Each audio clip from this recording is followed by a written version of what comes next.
Good morning, students. This is Preeta. And I think I have already given you an introduction to New Historicism and Michel Foucault. But before moving on to the prescribed extract, let me give you the major works by Foucault.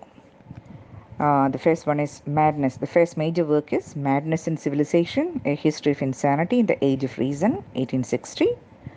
The Birth of the Clinic, An Archaeology of Medical Perception, 1963.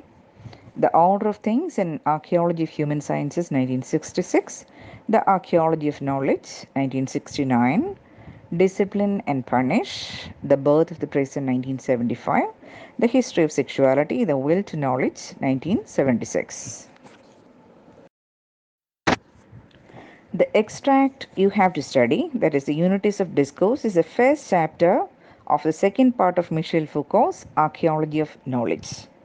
And this 1969 text is divided into 5 parts. Part first, Introduction. Part second, the Discursive Regularities. Part third, the Statement and the Archive. Part fourth, Archaeological Description. And part fifth, Conclusion. The text consists of his ideas of 1. How to study history, and 2. How to organize and interpret the archive or mass of documents available as historical remnants and records of the previous eras.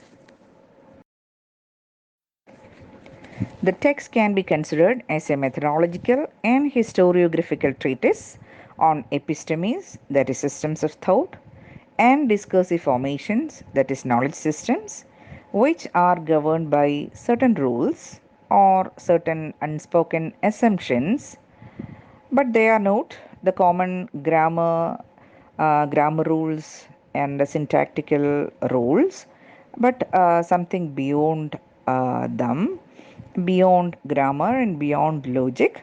But there are certain underlying, certain unspoken assumptions or rules that operate beneath the consciousness of the subjective people. That is, people are quite unaware of it, but they unknowingly use them or understand them. And they also define a system of conceptual possibilities that determine the boundaries of thought and language used in a given domain and period. I'll repeat. The text can be considered as a methodological and historiographical treatise on epistemes, that is, systems of thought, and discursive formations, that is, knowledge systems. So it gives us a methodology and it gives us a historiographical treatise.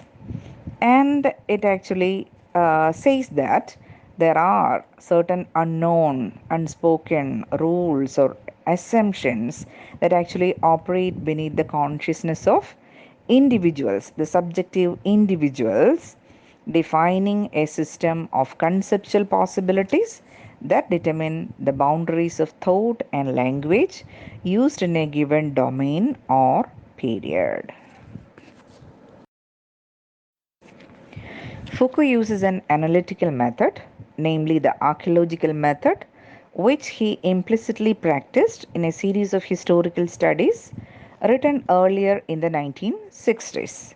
They include histories of mental illness, psychiatry, and the natural sciences as appeared in his earlier works, namely Madness and Civilization 1961, The Birth of the Clinic 1963, and The Order of Things 1966. Thus, this particular text also serves as a defensive manifesto of these three previous works. But at the same time, we can see that it's not a logical, teleological, and systematic theorization, but an unassuming statement of his own idiosyncratic approach to history. Foucault attempts a discursive analysis in all its interrelations and transformations.